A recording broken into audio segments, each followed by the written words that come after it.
ಕಾಂಗ್ರೆಸ್ ಮಾಧ್ಯಮ ವಕ್ತಾರರಾಗಿ ಮಾಜಿ ಸಂಸದ ಎಲ್ಆರ್ ಶಿವರಾಮೇಗೌಡ ಅವರನ್ನ ನೇಮಕ ಮಾಡಿ ಉಪಮುಖ್ಯಮಂತ್ರಿ ಮತ್ತು ಕೆಪಿಸಿಸಿ ಅಧ್ಯಕ್ಷರಾಗಿರುವಂತಹ ಡಿಕೆ ಶಿವಕುಮಾರ್ ಆದೇಶವನ್ನ ಹೊರಡಿಸಿದ್ದಾರೆ. ಮಾಧ್ಯಮ ವಕ್ತಾರರಾಗಿ ನೇಮಕವಾದಂತಹ ಹಿನ್ನೆಲೆ ನಾಗಮಂಗಲ ತಾಲೂಕಿನ ಕಾಂಗ್ರೆಸ್ ಕಾರ್ಯಕರ್ತರು ಮತ್ತು ಅಭಿಮಾನಿಗಳನ್ನ ಎಲ್ಆರ್ ಶಿವರಾಮೇಗೌಡ ಅವರು ತಮ್ಮ ನಾಗಮಂಗಲದ ಸ್ವಗೃಹದಲ್ಲಿ ಭೇಟಿಯಾಗಿ ಕುಶಲಕರ್ಮಿಯನ್ನ ಅಂದ್ರೆ ಅವರ ಸಮಾಚಾರವನ್ನ ವಿಚಾರಿಸಿದ್ದಾರೆ. ಮಾಜಿ ಸಂಸದ ಎಲ್ಆರ್ ಶಿವರಾಮೇಗೌಡ ಮಾತನಾಡಿ, ಕಾಂಗ್ರೆಸ್ ಪಕ್ಷದ ಮಾಧ್ಯಮ ವಕ್ತಾರರನ್ನಾಗಿ ನೇಮಕ ಮಾಡಿರುವುದಕ್ಕೆ ಪಕ್ಷದ ಅಧ್ಯಕ್ಷರಿಗೆ ಧನ್ಯವಾದಗಳನ್ನ ತಿಳಿಸಿದರು. ಇನ್ನು ಸಚಿವ ಚಲುವರಾಯಸ್ವಾಮಿರವರು ಇದರ ಜೊತೆಗೂಡಿ ಸಭೆ ಏರ್ಪಾಡು ಮಾಡಿ ಕಾಂಗ್ರೆಸ್ ಪಕ್ಷದ ಉನ್ನತಿಗಾಗಿ ದುಡಿಯುತ್ತೇನೆ ಎಂದರು. ಇನ್ನು ಇದೇ ಸಂದರ್ಭದಲ್ಲಿ ಹಲವಾರು ಕಾರ್ಯಕರ್ತರು ತಮ್ಮ ಕುಂದುಕೊರತೆಗಳನ್ನ ಅವರೊಂದಿಗೆ ಹಂಚಿಕೊಂಡರು.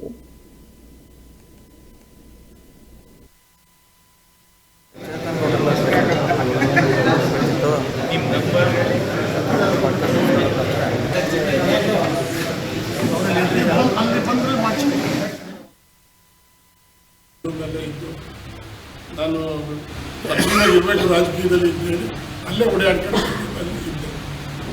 ನಾನು ಚೇತನ್ ಗೌಡ, ನಿನಗೆ ನೋಡ್ಕಪ್ಪ, ನಾವು ಕಾಂಗ್ರೆಸ್ ಸೇರಿದ್ದೀವಿ. ಚಲುವರಾಯಸ್ವಾಮಿ ಅವರಿಗೂ ಸಹಿತ ನಾವು ಕಾಂಗ್ರೆಸ್ ಸೇರ್ಕೊಂಡಾಗಲೇ ಹೇಳಿದ್ದೀವಿ, ನಾವೆಲ್ಲ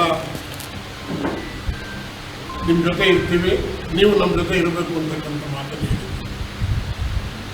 ನಾವೆಲ್ಲ ಬೆಂಗಳೂರಿನಲ್ಲಿ ಪಾರ್ಟಿ ಸೇರಿ ಬೆಂಗಳೂರಿನಲ್ಲಿ ಎಲ್ಲರನ್ನ ಕರೆದು ಸೇರಿಸ್ಕೊಳ್ಳೋಕ್ಕಾಗಲಿಲ್ಲ. ಬೆಂಗಳೂರಿನಲ್ಲಿ ಕಡಿಮೆ ಮುಖಂಡರುಗಳು ಬಂದಿದ್ದರು.